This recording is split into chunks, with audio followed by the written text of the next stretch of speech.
Could you, please like and subscribe? Please?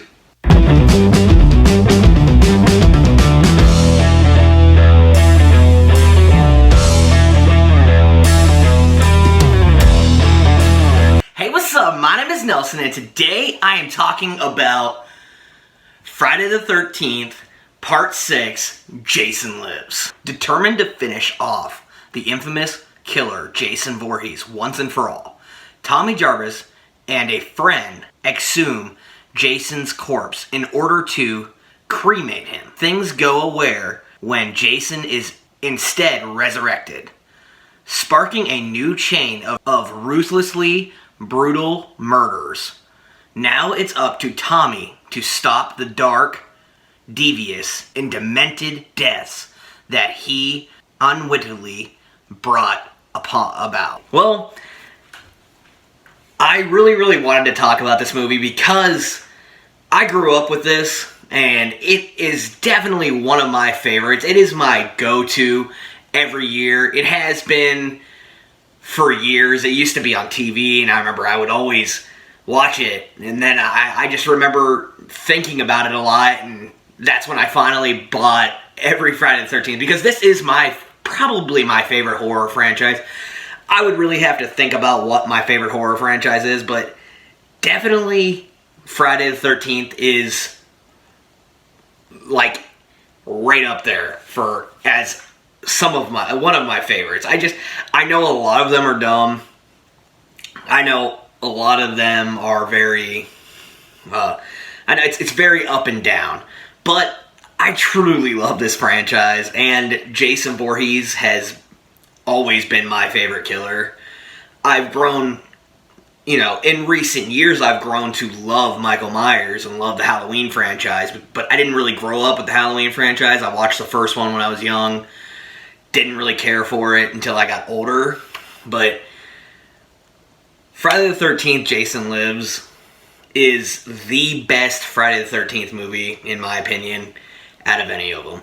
Tom Matthews as Tommy Jarvis in this, he is, in my opinion, the best depiction of Tommy Jarvis.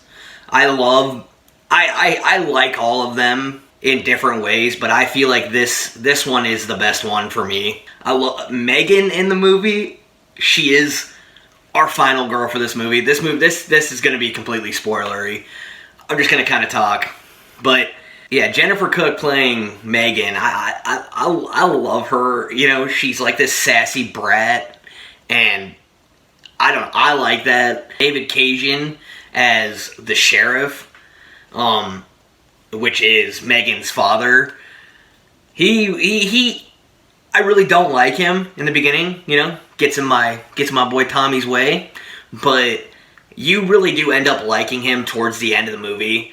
So basically, I just wanted to talk about those three main leads.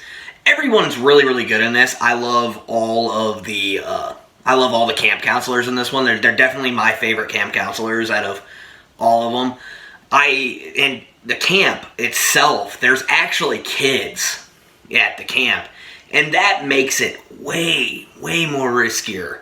And I did like that aspect of this movie. C.J. Graham, he plays Jason Voorhees in this. I feel like he is the definitive Jason Voorhees. I do wish that he was a bit bigger, but he makes up for it for playing this role so well. But this movie is definitely one of the first horror movies to ever be completely self-aware and knowing exactly what it wants to be. And it has a lot of humor in it, and it knows that it's not Halloween 1978. It knows it's not a masterpiece, and that is what makes this movie a masterpiece to me. I love the score for this movie. It's a lot of the same with different mixes throughout. It just has this different feel and stuff, and I love that iconic, I love that. I really do. I love the opening of this movie when it opens up on Tommy, him and his friend, they are basically going to make sure that Jason is gone forever because Tommy can't get him out of his head. He's been in the mental hospitals, and he can't get Jason out of his head. He's dreaming about him and all that. And, he's like, I need to end this. And they get there, they dig him out, and basically he has the mask with him, and he takes, he throws the mask in there, and, he stabs him a couple times, make sure he's completely dead. All the maggots, he's dead, and there's maggots all over his face, and Tommy ends up taking it's thundering and lightning, and Tommy takes this, metal pole off of, a fence that's in the cemetery, and he stabs it through Jason, and then and that's when the lightning hits, and I love that that's the reason why Michael comes back. It's such a cheesy, stupid-ass reason, but I like that reason. It's so cool. And I love that Jason's like a zombie in this. And he's like, I hear the director, he didn't really like the idea of just a human going out and killing other humans. He couldn't stand that idea of that when they asked him to direct this, so he wanted to make Jason like undead. And that's a part of this movie. That's the part that I love about Jason Voorhees in this.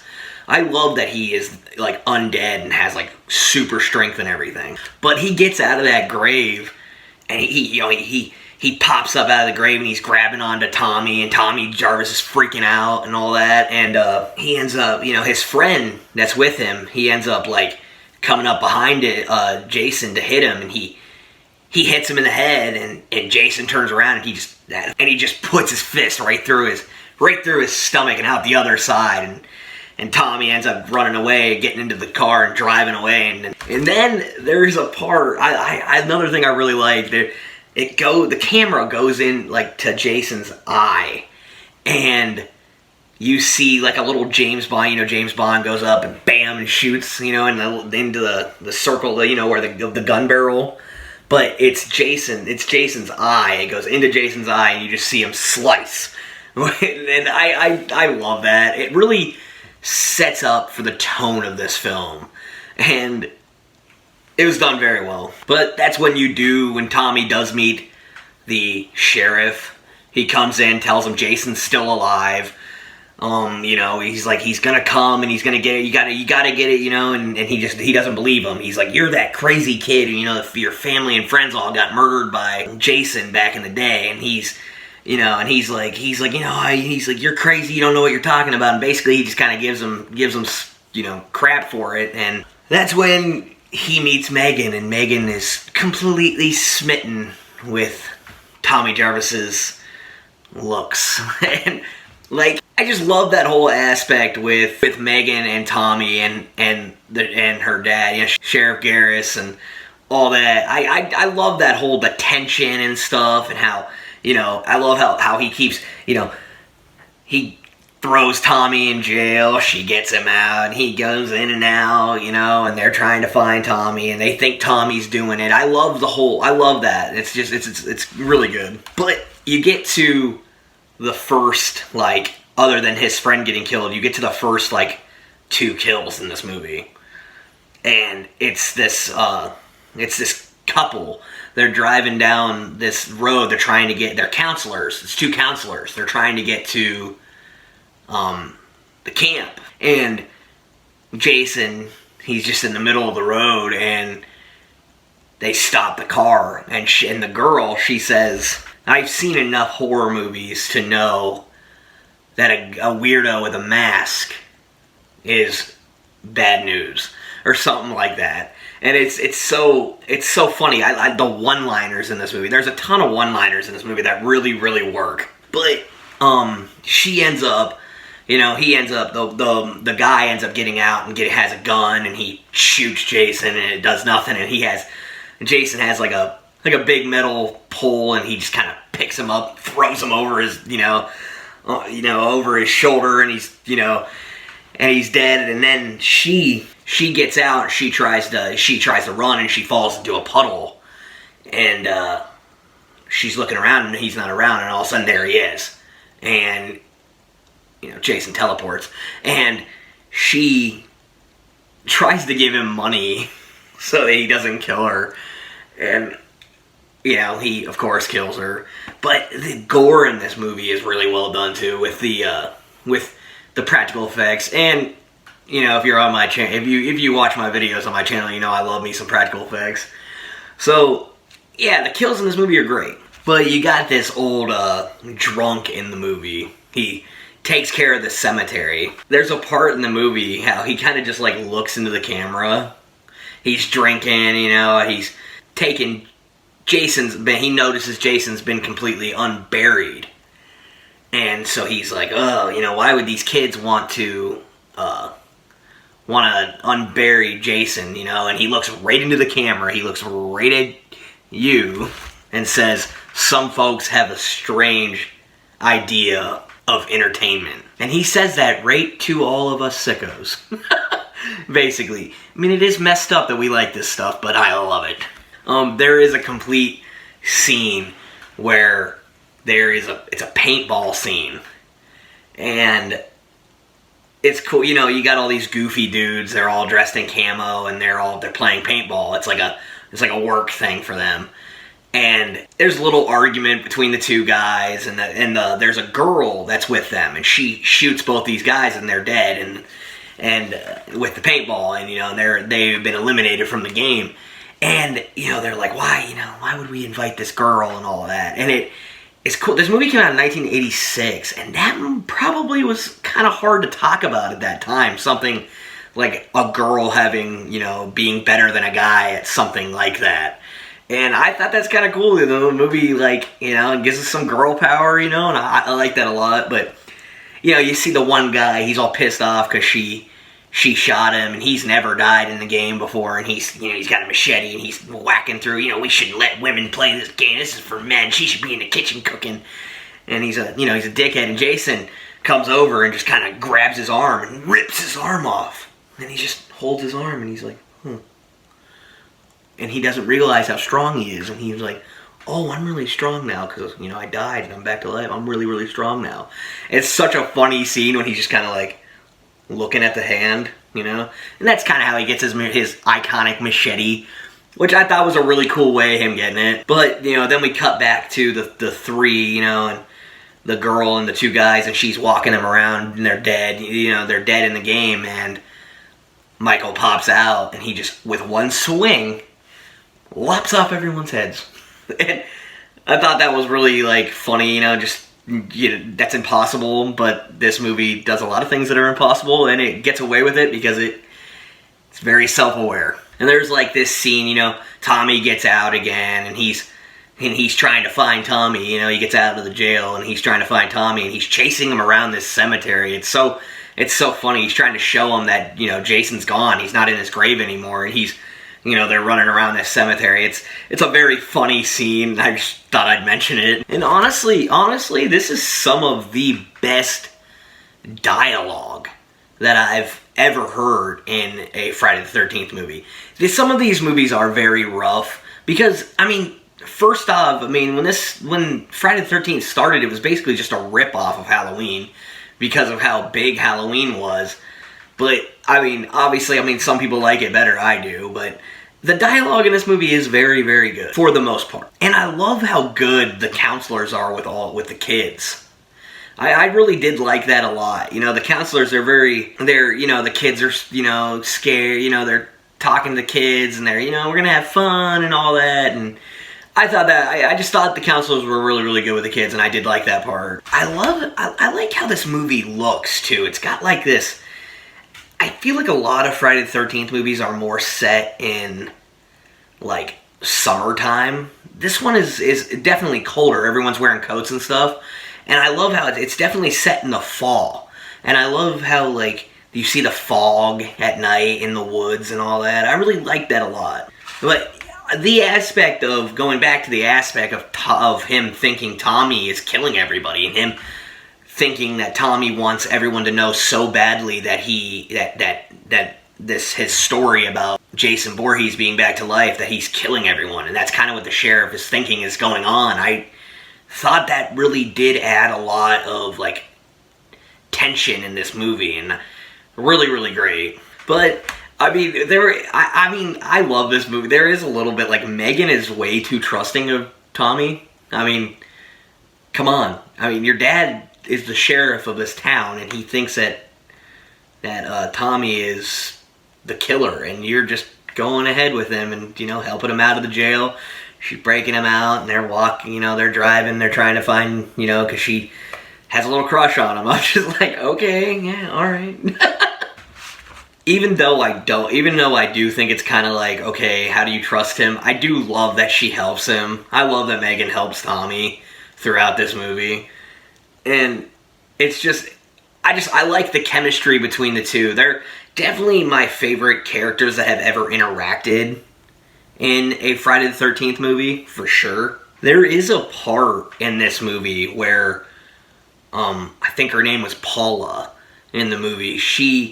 This little girl's scared because she sees Jason and puts her back to bed. And you see, she's putting her back to bed. Everything's okay, and she's telling her everything's alright. And you see Jason in the window, but she doesn't see him. And, you know, she lays the girl down. Here, you're good, it's all good. And she walks away, and Jason just kind of follows her in the window. That's probably one of the scariest parts, and it's right before he does kill her. And it sucks because I like that character a lot. She was such a sweet camp counselor, and I did hate that for her, but, you know, gotta rack up the kills. And it's just, he's very brutal in this movie. One of the most brutal Jasons out of all of them. I mean, he throws Paula right through the window, and you just see her hanging out the window, and he just grabs her and pulls her back in.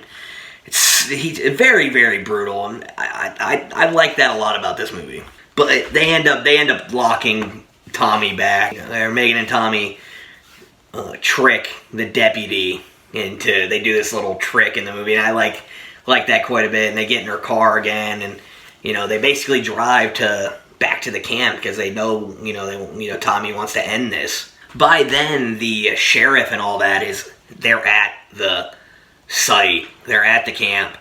And, you know, they get there, and, you know, a couple other cops from other towns come in to help and all that. And that's when the sheriff finally understands, oh, yep, Tommy wasn't lying. He's opening up the doors, and that's when you start to like the sheriff a lot, because he's, like, keeping the kids safe and all that.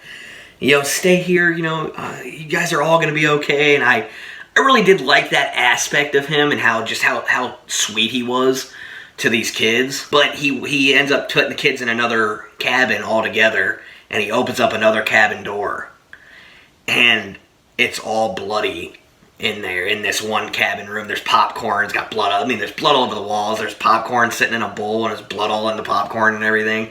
It's very brutal, and he's like, oh, okay, you know.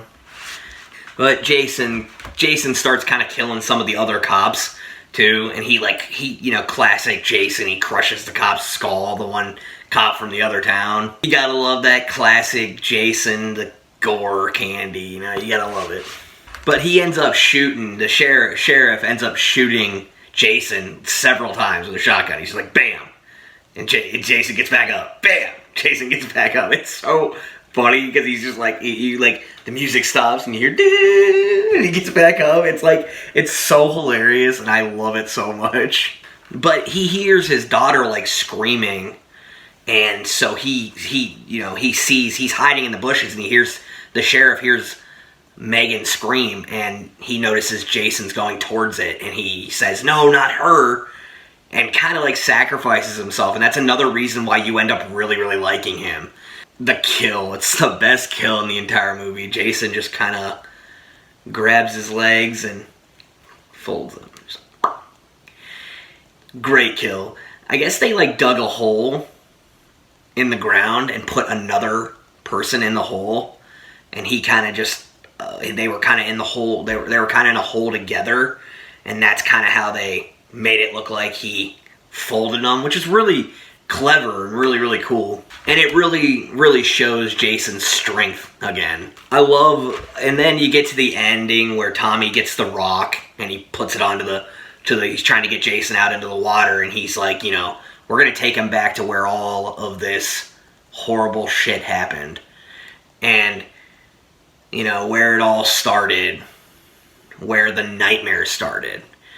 And, you know, he's out there and he kind of tricks Jason. He's calling him a chicken shit and all that, and he's yelling at him, you know, come on out of here, you wussy, but, you know, and all that stuff. And kind of Jason just starts walking out of the water, and then he disappears into the water, and that's Tommy has gas, and he pours it all over the water and lights it up. That's when Jason pops out of the water, and he wraps the chain around his neck and trying his best to get the rock out of the boat, and the boat just kind of, the little canoe just kind of breaks, the wooden canoe kind of just breaks all in half. And that's when it goes down into the water, and then he grabs Tommy, and it's such an intense scene when you think that, you know, he might drown Tommy, and he kind of passes out. But Megan jumps in and saves him. But first, she's trying to get him out of the water, but, you know, Jason's grabbing her legs and all that, and she turns on the boat motor and just goes over and just right onto Jason's neck.